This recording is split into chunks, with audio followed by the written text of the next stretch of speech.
Maybe you woke up this morning and the first thing you did before coffee, before anything, was reach out to God. And nothing came back. Not silence like peace. Silence like an empty room. Like you said something, and the words just stayed there. If that's where you are, I want you to know, I'm not going to tell you that means something is wrong with your faith. I'm not going to tell you to pray harder, or that the answer is coming if you just hold on a little longer, because I've been exactly where you are. There was a stretch of my life, I was somewhere in my late 30s, completely worn through, where I prayed every single morning and felt absolutely nothing. For months. And somewhere in the middle of that, I started to wonder if the silence meant God had stopped listening, or worse, that he'd never really been there at all. I want to tell you what I found out, not what I read, what I actually found out in those mornings when nothing came back. Because before this ends, we're going to pray together. And this prayer is going to start from exactly where you are right now, not from where you think you should be, just from here. Stay with me. The reason I show up here every single day is because I know what it's like to need a voice that prays with you and not have one. If you want that here every morning, subscribe. There's something new every day. And if this is already reaching you where you are, help someone else find it who needs it just as much. Okay? Let's go into this together. Maybe it looks like this. You wake up, and before you even think about it, you try to pray. Just a few words. God, I need you today. Something small like that. And the words leave you, but they don't seem to land anywhere. They just go out into the air and stop. You open your Bible some mornings, not every morning, because some mornings you don't have it in you and you read a few verses. And you wait for something. A feeling. A sense that he's actually there, listening, paying attention to you specifically. And it doesn't come. So you close it. And you go on with your day. I know what that's like, because there was a season of my life where that was every single morning for me. Not one bad week, months. I'd pray, and it felt like talking into an empty room. Not a hostile room, just empty, like I was the only one in it. And the strange part is, you keep doing it anyway.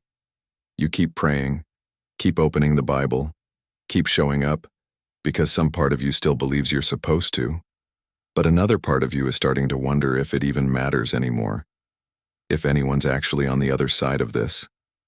Maybe you've started comparing it to a time when it wasn't like this, a time when prayer felt alive, when you could feel something move in you when you prayed, when a verse would hit you right where you needed it. And now you measure today against that, and today always loses. So you start to wonder, quietly, not even saying it out loud to anyone, if God moved away, or if he was ever really there to begin with. I'm not going to tell you that's not a real question. It is. I asked it myself, more mornings than I can count. But I want you to know something, that distance you're feeling right now, that silence that feels like it's been going on too long, it's not where this ends. Here's what I want you to know. I still wake up some mornings and feel nothing when I pray. That hasn't gone away. I wish I could tell you it does, but it doesn't, not completely. What changed isn't that the silence disappeared. What changed is what I do when it's there. These days, when I sit down to pray and nothing comes, no feeling, no sense that God's right there with me, I don't take that as a verdict anymore. I used to. I used to hear silence and think it meant something was wrong, either with me or with him. Now I just keep going. I say what I need to say anyway. And I get up and live the day. That's it. That's the difference. It's smaller than you'd think, and it's everything. I still get anxious. Some mornings the weight is still there before my feet even hit the floor. But now I know where to take it. I'm not carrying it alone in my head anymore, turning it over and over until it wears me down. I bring it, even when I don't feel anything happen when I do. Prayer stopped being something I did because I was supposed to. It became something I actually need, the way you need to say something out loud just to get it out of your chest. This didn't happen in a week. It wasn't a switch that flipped. It was slow. Months of mornings that felt exactly like the one I just described to you, where I prayed into what felt like an empty room. But somewhere in all those mornings, something shifted. Not the silence. Me, inside it.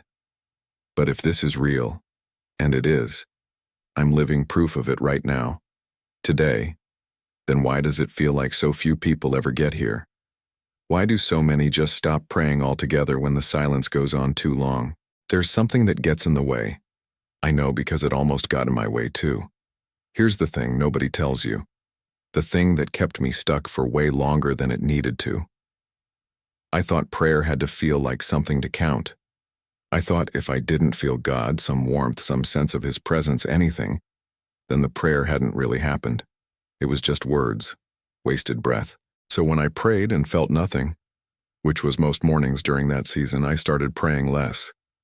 Not because I stopped believing in God, because I'd convinced myself it wasn't doing anything.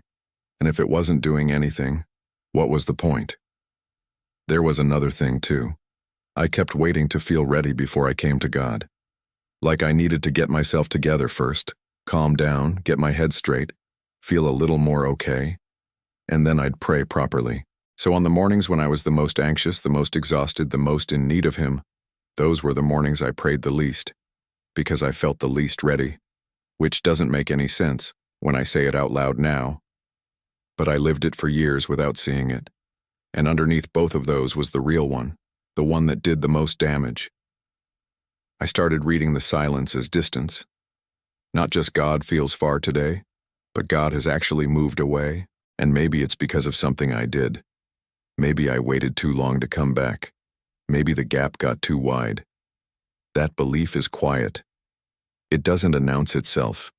It just sits underneath everything, and it makes you pull back instead of lean in, right when leaning in is the only thing that would have helped. I want to say this clearly. If any of that sounds familiar, waiting to feel something, waiting to feel ready, reading silence as rejection, you're not broken, and you're not alone in it. I lived inside all three of those for years. Most people I've talked to have lived in at least one. But there's a shift. One shift in how I understood that silence that changed everything about how I came to God after that. I want to show you what that is.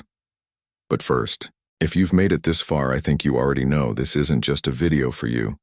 This is for someone who's tired of praying into silence and wondering if it's worth it. If that's you, stay with me. We're not done. We're about to get to the part that actually changes something. Okay, let's get into it. I remember the morning it shifted. It wasn't dramatic.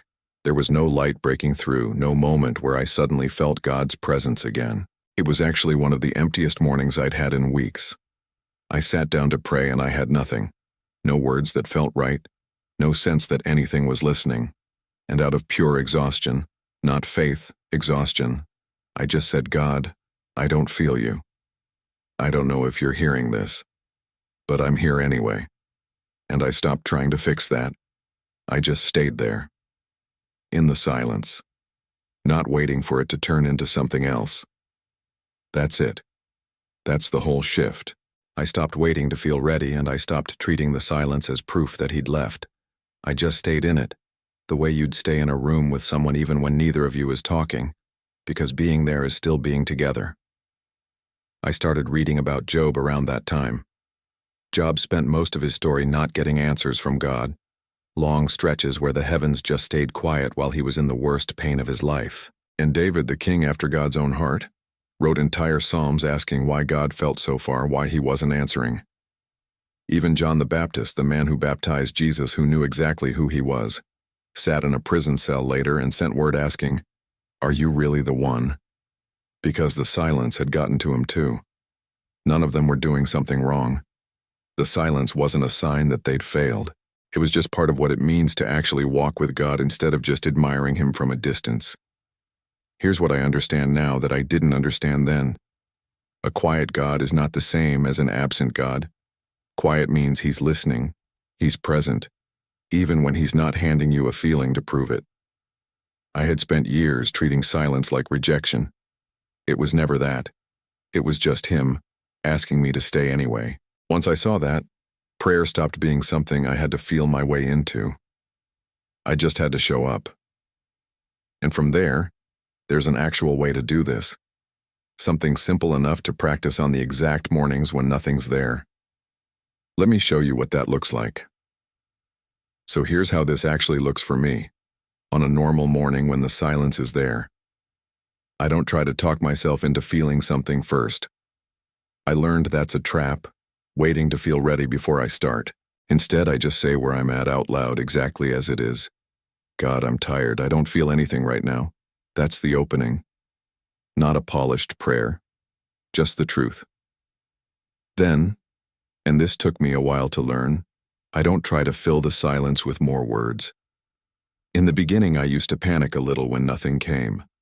I'd start talking faster, adding more, almost trying to perform my way into a feeling.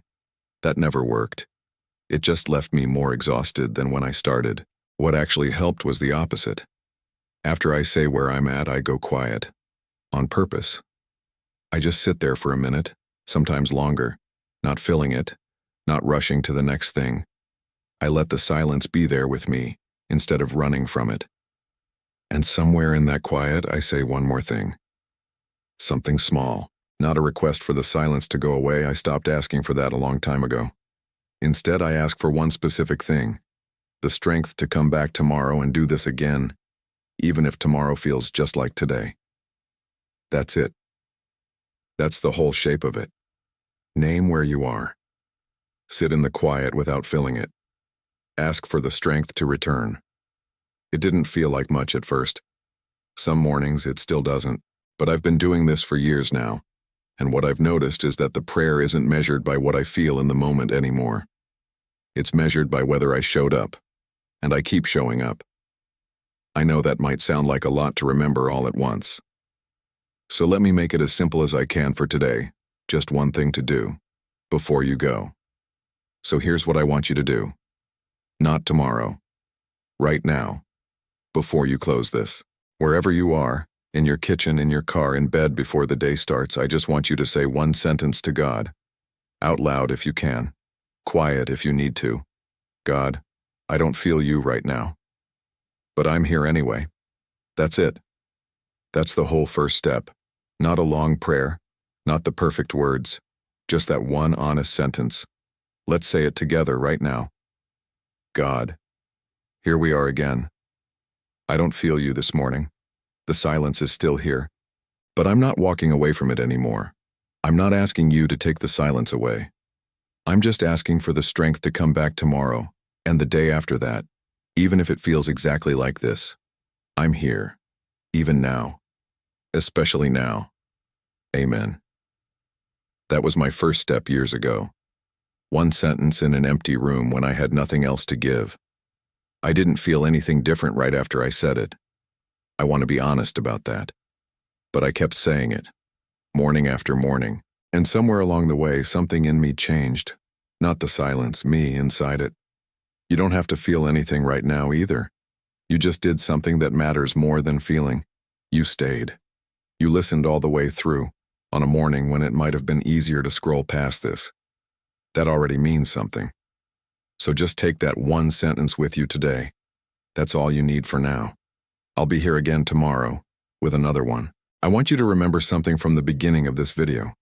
That image of waking up saying a few words to God, and feeling like they just landed nowhere.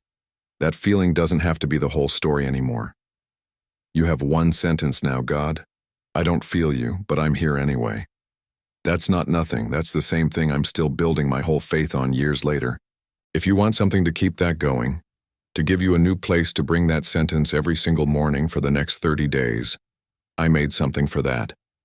It's called 30 Days of Faith, a guided prayer devotional.